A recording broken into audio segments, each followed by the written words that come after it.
Hey, what's happening, everybody? Just spent about 5 minutes trying to hold my breath to get my veins pop out while I'm wearing a tank top, so it must be Sunday. Time to talk about some nutrition bullshit. So, I was kind of inspired this week to talk about fat burners. And the reason why was because a friend of mine who will remain nameless decided to burn himself out on those and completely just fry himself, mainly nervous system wise, because he was trying to lose weight for an upcoming vacation. And it really got me thinking about kind of my journey with fat loss and stimulants and what I used to do when I was younger and all of the dumb shit that led me to make the mistakes that I made to make me who I am today. And so what I thought I would talk about today is kind of just go down memory lane and relive the bad memories of me trying to figure out how to be strong and be lean and do all this shit as a young, uninformed athlete with zero internet and no smartphones and all of that. To now where I'm in my late 30s and I can look at myself in the mirror with pride and sometimes body dysmorphia and less pride, but I can still do it. So, let's go down memory lane and make fun of myself a little bit and talk about my journey. So I didn't come into my own in terms of any supplements at all until I was playing football in college in fucking 2003 now? Shit, I'm old. But in 2003, I had my freshman year of college, and having played football in high school, I was only exposed to like athletes within like a 10-mile radius, right? I mean, the guys you went to high school with, and I was lucky to go to an all-white high school. My high school graduating class was like 60% Jewish, so we had some decent athletes, but, I mean, come on. Like, comparison to junior college versus high school was night and day. So I got to junior college, and I realized, holy shit, I am not like these guys, right? So, basically, I was consumed and obsessed with, like, being stronger, in all honesty. I mean, I didn't give a shit about anything else. I'm not a fast runner. I never have been. I never will be. But I was always like a short, stocky, strong guy. And so when I saw the kind of weight that these dudes were chucking around, I was like, holy shit, I need to be a part of that. So one of the first things I did was once I got like a little bit of money, probably a couple $100 or some fucking thing, whatever, I don't know. But I remember going into a supplement store and just asking the guy, I'm like, man, I just want to be stronger. And he looks me dead in the face. He goes, all right, cool. Well, you know what? I'll just take these, right? He gives me 3 bottles of stuff. And I can't remember the exact names of the products, but believe it or not, in 2003, the company VPX was actually making some pretty hardcore supplements. And if you haven't heard of VPX, that doesn't ring a bell, you've heard of it, I promise. It's an interesting company. We'll talk about it more as this goes on. But VPX at the time in like 2003, 2004, actually sold steroids over the counter. I mean, they were very unscrupulous. If it was legal and it could get you huge, they would do it. And they didn't know what the fuck these things were, right? I remember them selling pro hormones. Androstenedione was the one that I remember. And I remember it because that was what Mark McGwire took in like the late 90s, early 2000s during like the massive home run boom where the dude was just yoked and cranking balls out of the park all the time. And I remember it specifically because I remember watching an interview of him like after a game in his locker room, and he had a bottle right there and he was very open. I was like, yeah, this is androstenedione. And nobody said shit about it, right? But come to find out that it's actually an oral pro hormone, and it's essentially a orally active steroid. In addition to that, what they sold back then was Redline, and some of you have probably heard of it. Again, I'm going to kind of jumble through this history as I go, so I'm not gonna make it that concise, because I'm just talking off the cuff, to be honest with you. But Redline was at the time a serum, like a super concentrated serum. And I remember the guy telling me, he's like, yeah, just take this. It'll give you energy to make you live stronger. It'll help you burn fat too and lean you out. I'm like, all right, great, cool. That sounds great. So I legitimately, like, at 19 years old, I left this shit in my cup holder, right? Just in my cup holder in my car. And for like 6 a.m. workouts for football, I would just take a huge swig of this thing. Now, to put that into context, it came with a little oral syringe where you're only supposed to take like 1 cc or something like that. I don't exactly remember, but it was a super small amount. And I would just sit there and chug this thing. And I remember just being super hot and like sweaty and uncontrollably shaking and never really felt good, right? So that's how I first started. It was all because like I just wanted to like hang with the guys in the weight room. I just wanted to bench what they were benching and squat what they were squatting. And of course, like some of those dudes were just fucking freaks. I never touched them, but there was a period of time where I was a decently strong guy in the gym and I could at least, be in like the top 10 on the team. And it was one of those things that became this like consuming obsession. But of course that wasn't enough. So I started drinking Red Bulls with it too, because that's kind of when Red Bulls first started coming out, if I remember right. At least I was first exposed to them in like 2003, 2004. And so I remember I would take these massive swigs of this Redline serum and drink like 2, 3 Red Bulls, sometimes 4 fucking Red Bulls in the morning and go and lift weights. And man, I just felt like complete dog shit. Like massively overstimulated, not only just with caffeine, but all of the other bullshit too. Because back then, if you follow the lineage of how fat burners and pre-workouts and everything have sort of developed, I mean, back then, there's a pretty infamous pre-workout called Jacked, and it contained a compound called DMAA, I'm gonna fuck this up. Dimethylamylamine. So I remember Jack was a pretty infamous pre-workout, and it contained a supplement called dimethylamylamine. I got it. All right, fuck. Jesus Christ. All right, so it created this, and it was essentially a supplement that promoted fat burning by forcing you to shake uncontrollably. So it would like incite this shivering in your body. And I would be shaking, I would be tired, I would be fried. I felt like absolute shit. And like looking back on it now, I'm like, man, I'm lucky I even survived that shit. Like if I had a weak heart or any sort of like pre-existing health problem, I mean, good Lord, what would that have done? Luckily that Redline bullshit was short-lived, but I always remember that insanely powerful feeling of the stimulant. And so once I only bought 1 bottle of that serum shit, never did that again, but eventually VPX, that same company, made ready-to-drink forms of Redline. And it was just easy. You just pop by the gas station or fucking whatever and grabbed one. And I would crush at least 1, if not 2 of those in the morning and go lift weights. And, again, I didn't know what the fuck I was doing. I just wanted to feel cracked out and like, right? And it certainly did that. And the funny thing about Redline is after DMA was outlawed, they found other ways to create that similar level of feeling, because what I realize now is I was looking for that cracked out feeling. Like that's how I thought I knew it would work.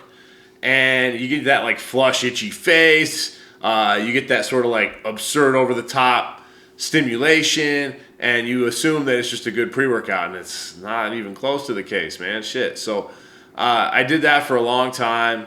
And probably another couple of years, at least into my junior year. And then after that, my athletic career at the time, at least, was over. And so rather than continuing to go on that nonsense spree, I sort of, if you know how my life's gone, I sort of fell off at that point and just sort of settled into average dipshit life. And even still, though, like I still would drink like 2 rock stars a day. At the time it was rock stars, and eventually they went to bangs, which again I'm kind of doing this video a little bit disjointed. I'm just talking off the cuff here, though. I didn't really have much of a plan in terms of how I wanted to structure this, but the company that originally made that Redline serum, in addition to the steroids, evolved into making Redline energy drinks, and then those were banned and outlawed, and they had to change the formula multiple times to create a similar effect of how it felt. They had to add weird shit. I looked up the recipe. I could barely find it, but there were stimulants called hordenine and all these awkward things that I had never heard of before. And this was literally today I looked this up. I'd never heard of these things before. And they continued to add this to it. But eventually they grew and they started Bang energy drinks. So the same company that 20 years ago was selling steroids over the counter is now Bang energy drinks. So I mean, you got to hand it to them. I mean, they're very inventive and they're very creative company. They knew when their time was. They knew when the time to change came, and they did it. And so pretty interesting stuff. But I used to drink Bangs, and eventually those weren't enough for me anymore. And so I would daily drive pre-workouts, like these fucking insane formulas. I remember at one point there was a pre-workout called Legion Pulse that just cracked me out of my skull. I was actually dating and living with somebody at the time, and I would take a serving of that in the morning and come back to bed, and she was just like, I remember her telling me one time, she looked at me and she goes, dude, you got to stop taking this. Like, whatever is in this shit, it's not making you human anymore. Like, you're not the same. You're not the same. And that was pretty eye-opening to me because it had just been so normal for me for so long. And I kind of had an epiphany then. And keep in mind, this is at this point now, when she told me that, I was 34 fucking years old. So, like, what is that? Damn near 15, actually more than 15 years of just fucking it up, right? And so once she told me that, I really kind of took a step back. I'm like, you know, she's right. Like, maybe there is something to this. And so that time is kind of when I started my human optimization journey in terms of trying to figure out things and learn what I know now. And over the last few years, I've really learned that in terms of actual fat burners, like, dude, it's such nonsense, man. Like, first of all, if you're trying to use a fat burner, like, you've probably just been fucking up over the last few months. You've been eating too much, or drinking booze too much, or not training enough, or not training consistently enough, not getting enough sleep. Like, there's tons of ways to fuck off your life in the big ways, and that's probably what's been happening. And so maybe you just had like a realization and you want like a quick fix, and like, listen, there's no such thing as a quick fix in this stuff. Like, there isn't. Like, you're going to have to earn it back. And all of these hyper stimulants, they're marketed as such to people that want to do that with, you know, over history have been some pretty extreme risks. I mean, you think about like the ephedrins of the world and all of these crazy DMA stimulants and all these pre-workouts that have been banned and all these formulas that have had to been changed. Like, the FDA will eventually get on top of it, but people take this stuff for a long time. And that's a continuous cycle. It's something that I've noticed in this industry is that they'll find new ways to create the same level of perceived potency, but at the same time, they're using stuff that isn't necessarily safe, and then it comes out later that it wasn't safe, but by then you've been taking it for a long time. So what are the effects of that? And that's a continuous cycle because they'll just keep reinventing it, right? So what is the answer? What is the answer to fat burning? Well, I'll tell you my epiphanies as I've come into my mid to late 30s that have really taught me a lot and created who I am today, right? So the first is that more isn't always better with stimulants, in particular caffeine. I used to drink north of 400 or 500 milligrams of caffeine every day, and now I drink like 130, and I feel exponentially better. I don't get this massive crash, I don't have this huge spike, and I don't have this like massive anxiety feeling and this unnatural, just cracked out feeling. First of all, I don't like that anymore. I'm much more subdued now as I've gotten older. But I don't feel that way, and I'm much more effective in the gym in daily workouts and things. So as far as stimulants go every day, black coffee, like a double espresso in the morning, and that's it. And, you know, I do take a nootropic stack, and there is some theacrine in there as well, which is another mild stimulant, but it acts essentially along the lines of like L-theanine, where it sort of complements caffeine. It takes away the jitteriness and it makes it a little bit smoother. Primarily, again, because I just don't want to feel cracked out all the time, man. I want to be a little bit more even-keeled. So in terms of fat loss, one of the things that I've used over the last few years is acetyl L-carnitine. And it's a pre-workout ingredient. It's in most high-end pre-workouts. Sometimes to an effective dose, some not. And essentially what it does is it mobilizes the fatty acids in your body that are already stored as energy. So, you know, stored fat as energy. It'll mobilize that.